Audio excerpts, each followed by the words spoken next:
Okay, so you guys wanted a deep dive on Trump's Christmas message. Buckle up. Yeah. This one's a doozy. It's making headlines, and it's not exactly sending tidings of comfort and joy, exactly. No, it's a little bit more fiery, shall we say. A little bit. Yeah, a little bit. Yeah. We're seeing kind of the same kind of, international power move stuff and some harsh words for opponents and a whole lot of promises. Mm-hmm. So to get into this, we're looking at his Truth Social post. Obviously, that's his main way of communicating these days. Of course. And then we've got articles from the New York Post, LPA's The Times, right. Reuters, and New York Mag.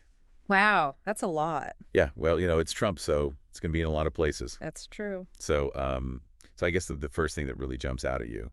Well, yeah, I mean, I think what's interesting here is he's really using this platform, right? Yeah. Which is usually, a traditional holiday message to really, lay out his vision. Totally. For a potential, term and kind of set the tone right from the start. Yeah, totally. Yeah. And he goes right in, you're messing around, he goes right for it. Oh, yeah. Annexing Canada. Oh, yeah. As the 51st state. Just casually drops that in. Right. Yeah. Like, ho, ho, ho, here's a new state. Yeah, exactly. And he's talking about tax cuts for Canadians' booming business, the whole 9 yards. I mean, this is, while it is very unconventional, it does speak to his consistent focus on using economic leverage as a tool in international relations, Yeah. He's presenting it as this win-win, right? Right. Like prosperity for Canadians, but also, expands U.S. influence. Yeah. It's a bold play for sure. Yeah, it's very Trumpian.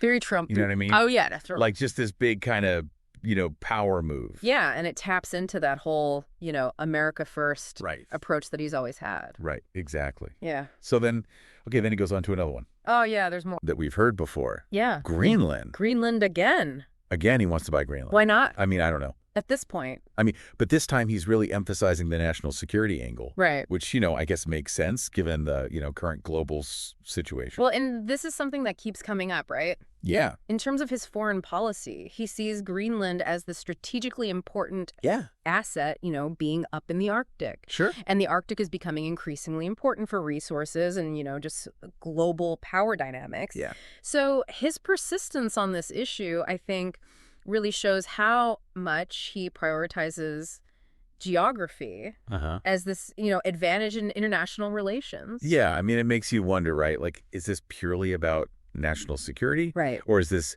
there an element of ego? Oh, I'm sure. Legacy building. I think there's a combination of factors there. Yeah. I mean, his whole career has been about deals. The art of the deal. Exactly. Right. And acquisitions. Yeah. And you can kind of see Greenland as the ultimate deal. Yeah, on a world stage. Wow. So then he goes on to something else. Keeps going. That I think is even more kind of audacious. Yeah. He starts talking about the Panama Canal. The Panama Canal. And he's really taking aim at China's involvement there. Right. Calling for the U.S. to reclaim control. Mm-hmm. And he's actually using the word illegal to describe China's actions there. And this really aligns, I think, with his broader strategy of, challenging China as a global power, right? Mm-hmm.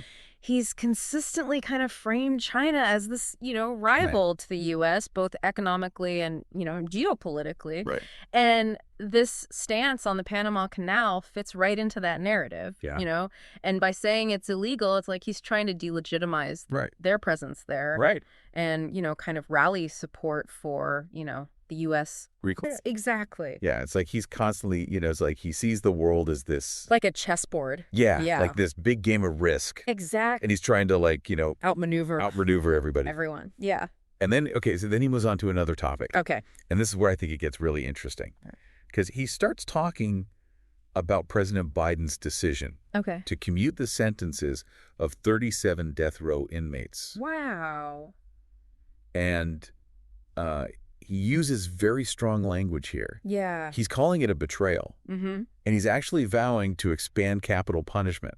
Wow. If he's elected. So he's really doubling down. Oh, yeah. On, his stance. Yeah, and it's the language that he's using is so harsh. It's pretty intense. Especially for a Christmas message. Yeah, you don't really expect that. You know what I mean? Right. So it's very jarring, I think, to a lot of people. Yeah, I mean, it definitely seems calculated to, tap into the emotions of his base and reinforce that image of him as this law and order leader. The strong man. Exactly. Right. And, by framing it as this moral issue right. and using such inflammatory language, he's really trying to mobilize his supporters and, present himself as the only one who can restore order. Right. And it's interesting because, along with all of this stuff, he also kind of hits on some familiar themes. Yeah.